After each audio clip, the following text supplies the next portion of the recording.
सके। आपका इसमें भी कहीं ना कहीं षड्यंत्र रहता है और आपका भी इसमें कुछ भागीदारी रहता है, इसके कारण से आप ऐसा वंचित करते हैं हमारे मजदूरों का। आज पूरे देश का अर्थव्यवस्था अगर बेहतर होता है, इन तमाम मजदूरों, चाहे कोयला का व्यवसाय है, चाहे किसान का हो, चाहे कुछ भी हो, सबसे पहले मजदूर ही पहले मजदूरी करता है, लेकिन उसका श्रम पूरी तरह से नहीं मिलता है। आज के दौर में, महंगाई के दौर में देखा जाए, आज कितनी महंगाई बढ़ती जा रही है। आप इतने कम रेट में आप काम करवाते हैं और कहीं ना कहीं आज गलत रास्ते में भेजने का काम बड़े लोग प्रबंधक, बड़े ठेकेदार, बड़े सोचपति लोग ही ऐसा काम करते हैं।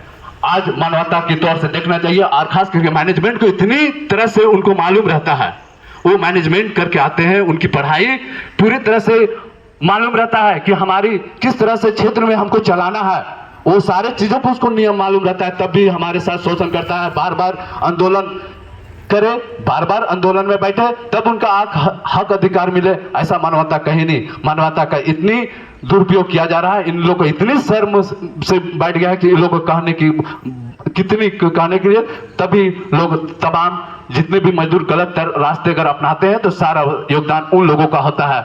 अगर कल ये हथियार उठा ले, मरता आदमी क्या नहीं करता, ऐसा कोई नहीं चाहता। मैं गलत नीति का कभी मैं समर्थन नहीं देता हूं, कभी नहीं, लेकिन उनके अधिकार मिलना चाहिए।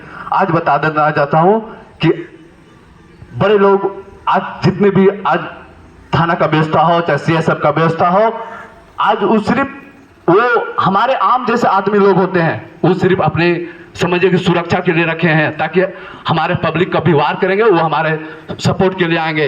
लेकिन आज हमारे कानून का जो संविधान में जो हमारा रूल शर्म कानून नियम जो बना है, उस नियम के तहत से आप अगर जाएंगे तो एक जरा सा आप कंपनी नहीं चला पाएंगे। इतनी तरीका से आप गलत तरीके से पूरे माइंस को चला रहे हैं। आपका प्रदूषण, चाहे स्वास्थ्य, चाहे शिक्षा, सारे चीजों को आपका पूर्ण रूप से व्यवस्था देने का काम रहता है मजदूरों का।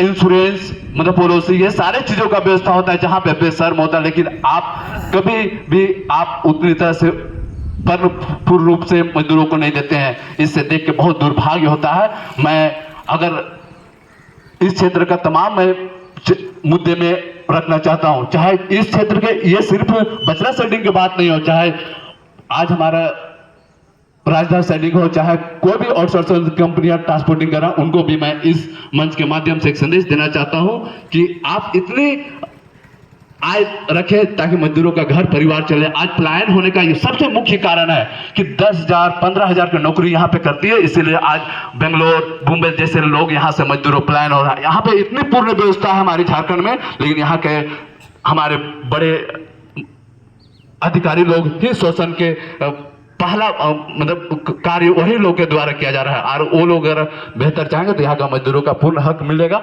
मैं जेएलकेएम पार्टी चतरा जिला का प्रवक्ता अमर कुमार महातो हूं। अगर ये हमारा हक अधिकार अगर पूर्ण रूप से नहीं मिलेगा, इससे और बृहद रूप से ये आंदोलन जारी होगा और ये हमारा लगातार जब तक पूर्ण अधिकार नहीं मिलेगा तब तक ये धरना जारी रहेगा।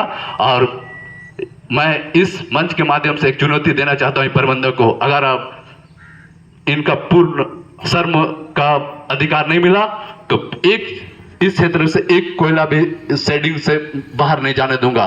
मैं इस मंच के माध्यम से इतनी बोल के अपने बातों को समाप्त करता हूं। जय हिंद, जय झारखंड।